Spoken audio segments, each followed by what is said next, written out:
নমস্কার বন্ধুরা, all type tips and blog video চ্যানেলের পক্ষ থেকে ভিডিওটি স্টার্ট করার জন্য আপনাদের জানাই অসংখ্য ধন্যবাদ। আপনারা তো জানেনই যে আমি all type tips and blog video চ্যানেলে প্রতিটি বিষয়ের ওপরে টিপস দিয়ে থাকি। Cooking tips, beauty tips, health tips সমস্ত কিছু দেওয়া আছে।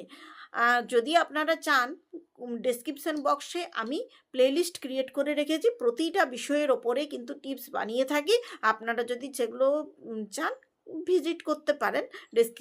ডেসক্রিপশন বক্সে গিয়ে লিঙ্কে ক্লিক করলেই প্রতিটা ভিডিও পেয়ে যাবেন। আমি বহু ভিডিও কিন্তু লোড করেছি প্রত্যেকটি বিষয়ের ওপরে, স্বাস্থ্য সংক্রান্ত বিষয়ের ওপরেও টিপস আপলোড করেছি। তো আজকের আমার বিষয়টি হলো এই বিষয়টি হচ্ছে প্রতিটি বাড়ির সমস্যা। প্রতিটি বাড়িতে এই রোগে মহিলারা ভুগে থাকেন। মাসিকের সময় তলপেটে যন্ত্রণা, তার সঙ্গে থাকে বমি ভাব, এই মাথা ধরার মতো সমস্যা, এই সমস্যাগুলো থাকে। পিরিয়ড শুরু হওয়ার আগেই বমি ভাব, পিরিয়ড শুরু হওয়ার সঙ্গে সঙ্গেই একটা মুড সুইং থাকে। খাবার তো দূরের কথা, খাবার দেখলেই বমি আসে। এই সময় ঘটে থাকে এই সমস্যা। ইস্ট্রোজেন প্রজেস্টেরন হরমোনের ওঠানামার জেরেই কিন্তু এই সমস্যাটা হয়। তো প্রজেস্টেরন হরমোন যখন ওঠানামা করে, ডাইরেক্ট আমাদের ডাইজেস্টিভ সিস্টেমের ওপরে প্রভাব ফেলে, যার জন্যই আমাদের খাবার সহজে কিন্তু হজম হয় না। একটা গা গুলিয়ে ওঠে, বমি ভাব আসে। এই সময় আপনাকে একটু একটু করে জল খেতে হবে। এই যেহেতু খাবার ঠিকঠাক খাওয়া হয় না, সেহেতু আমাদের শরীরে পুষ্টির অভাব হয়। পুষ্টির অভাব যাতে না হয় সেই জন্য আমাদের কি করতে হবে, অল্প অল্প করে খাবার খেতে হবে। যারা নিয়মিত শরীরচর্চা করেন তাদের এই হরমোনের ওঠানামাটা তেমন একটা প্রভাব ফেলে না, যেটাকে আমরা প্রি মেনস্ট্রুয়াল সিনড্রোম বলি। যারা শারীরিক ব্যায়াম করেন, একটু আধটু শরীরচর্চা করেন, তারা প্রি মেনস্ট্রুয়াল সিনড্রোম থেকে অনেকটাই কিন্তু দূরে থাকেন। তাই আমি বলবো যে এই যে হরমোনের ওঠানামা করছে, এটা তো আর আমাদের কারোর হাতে নেই, এটা হচ্ছে শরীরের ভেতরের সমস্যা। এই ভেতরের সমস্যাকে ঠিক করার জন্য আপনি করতে পারেন ব্যায়াম, শরীরচর্চা অবশ্যই করতে পারেন। পিরিয়ড ফ্লু মানে অর্থাৎ আমাদের পিরিয়ড শুরু হবার আগে জ্বর, বমি, অনেকে আবার ডায়রিয়া হয়ে যায়। এই সময় পিরিয়ড হওয়ার আগে দেখবেন কোষ্ঠকাঠিন্যের সমস্যা হচ্ছে, জ্বর আসা, এগুলোই হচ্ছে পিরিয়ড ফ্লু। আর পিরিয়ড ফ্লুর হাত থেকে বাঁচার জন্য আমাদের বেশ কয়েকটি জিনিস আছে যেগুলো অ্যাপ্লাই করতে হবে। জল প্রতিদিনই আপনি খান, নিয়মিত শরীরচর্চা করুন, তার সাথে কিছু ফুড সাপ্লিমেন্ট গ্রহণ করুন, যেমন জীবন শক্তি আর সুন্দরী ফোর্ট সিরাপ, এই দুটো গ্রহণ করতে হবে। কারণ মহিলাদের শরীরে অনিয়মিত ঋতুস্রাবে অনেকেই ভুগে থাকেন।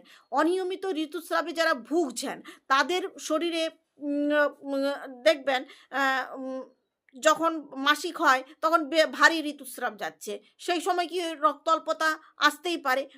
তো জীবন শক্তি খেলে আপনার যে রক্তের কমে যাচ্ছে, হিমোগ্লোবিন লেভেল কমে যাচ্ছে, সেটাও কিন্তু ঠিক থাকবে। ইমিউনিটি পাওয়ারও কিন্তু বুস্ট করবে।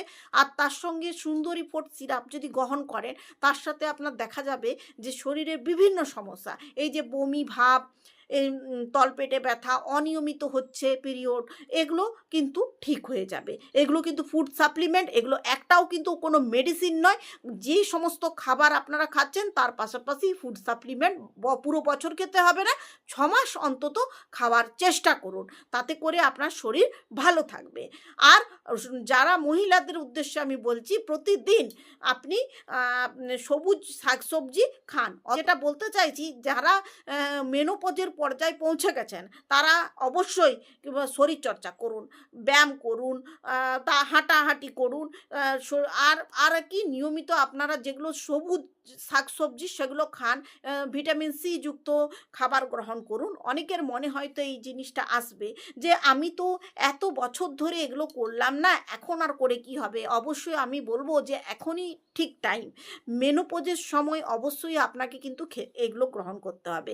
মেনোপজের দশায় যখন আপনি পৌঁছেছেন তখন শ্বেতাবরী ট্যাবলেট আপনার জন্য কিন্তু দারুণভাবে বেনিফিট। শ্বেতাবরী ট্যাবলেট অবশ্যই আপনাকে খেতে হবে, এতে করে আপনার ইমিউনিটি পাওয়ার কিন্তু বুস্ট হবে। যাদের হিমোগ্লোবিনের সমস্যা রয়েছে তারা অবশ্যই জীবন শক্তি খান।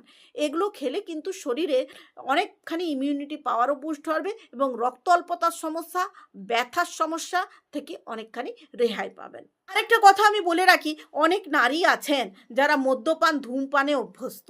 তো তারা যদি এই নেশা করে থাকেন, তো পিরিয়ড ফ্লু অর্থাৎ প্রি-মেনস্ট্রুয়াল সিনড্রোম তাদের কাছে বড় আকারে দেখা দেয়।